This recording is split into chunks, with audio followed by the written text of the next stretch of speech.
Hello hi అండి, welcome to our channel.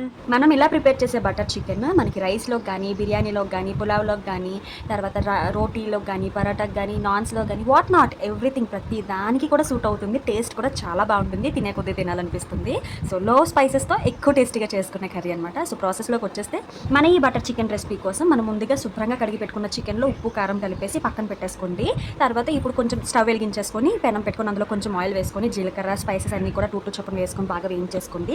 అందులోనే ఒక 2 ఎండుమిరపకాయలు కూడా వేసి వేగిన తర్వాత అందులో ఒక 2 పెద్ద ఆనియన్స్ కట్ చేసి వేసేసుకోండి.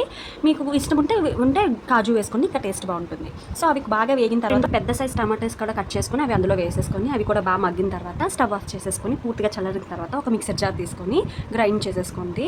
సో ఇప్పుడు మళ్ళీ అదే పెనం తీసుకొని అందులోనే కొంచెం బటర్ వేసుకొని ముందుగా మ్యారినేట్ చేసి పెట్టుకున్న చికెన్ ఉంది కదా, సో అది కూడా వేసేసుకొని మీడియం టు లో ఫ్లేమ్లో బాగా కలుపుకుంటూ ఫ్రై చేసేసుకోండి. మనకి చికెన్లోంచి వాటర్ రిలీజ్ అవుతుంది కదా, దాంతోనే చికెన్ ఉడికి వేగిపోతుంది. సో బాగా కలుపుకుంటూ వేయించేసుకోండి. కొంచెం అడుగంటుతుంది కారం వేసాం కదా, సో వదిలేకుండా కలుపుకుంటూ బాగా వేయించేసుకుంటే సరిపోతుంది. ఇప్పుడు మనం ముందుగా గ్రైండ్ చేసి పెట్టుకున్న ఆనియన్ టమాటో పేస్ట్ ఉంది కదా, సో ఆ పేస్ట్ని ఇప్పుడు మనం ఈ పెనంలో ఉన్న చికెన్ అంతా ఎడ్జెస్కి సెట్ చేసేసుకుంటే మనకి మధ్యలోకి బటర్ అంతా వచ్చేస్తుంది. అందులో మనం గ్రైండ్ చేసి పెట్టుకున్న పేస్ట్ అంతా కూడా వేగేలాగా బాగా పెట్టేసుకొని చికెన్ పేస్ట్ మొత్తం మిక్స్ అయ్యేలాగా బాగా కలుపుకుంటే మనం ఒక 10 మినిట్స్ ఉంచాలి లో టు మీడియం ఫ్లేమ్లో.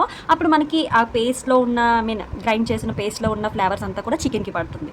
బాగా వేగిన తర్వాత అందులోనే మనం ఒక స్పూన్ కారము, తర్వాత కొంచెం ధనియా పౌడర్, జీరా పౌడర్ వేసేసుకొని బాగా మిక్స్ చేసేసుకోండి. కారం పచ్చివాసన పోయేంత వరకు లో ఫ్లేమ్లో మనం బాగా కలుపుకుంటూ వేయించేసుకోవాలి. వేయించుకున్న తర్వాత మనం మిక్సర్ జార్ ఉంటుంది కదా, అందులోనే ఒక చిన్న టీ గ్లాస్తో సగం వాటర్ వేసుకొని కొంచెం మనకి ఆ గ్రేవీ అంతా మనకి కన్సిస్టెన్సీని అడ్జస్ట్ చేసేసుకొని బాగా ఒక 5 మినిట్స్ వేయించేసుకోండి. బాగా కలుపుకొని మూత పెట్టుకొని ఉడికించుకున్న తర్వాత ఫైనల్గా మనం కొంచెం కసూరి మేతి, కొంచెం కొత్తిమీర వేసి కలిపేసుకొని ఒక 5 మినిట్స్ మనం లో ఫ్లేమ్లో ఉడికిస్తే మనకి ఆయిల్ అనేది పైకి తెలుతుంది. మనకి ఎంతో టేస్టీ జ్యూసీ అయిన బటర్ చికెన్ రెడీ అవుతుంది.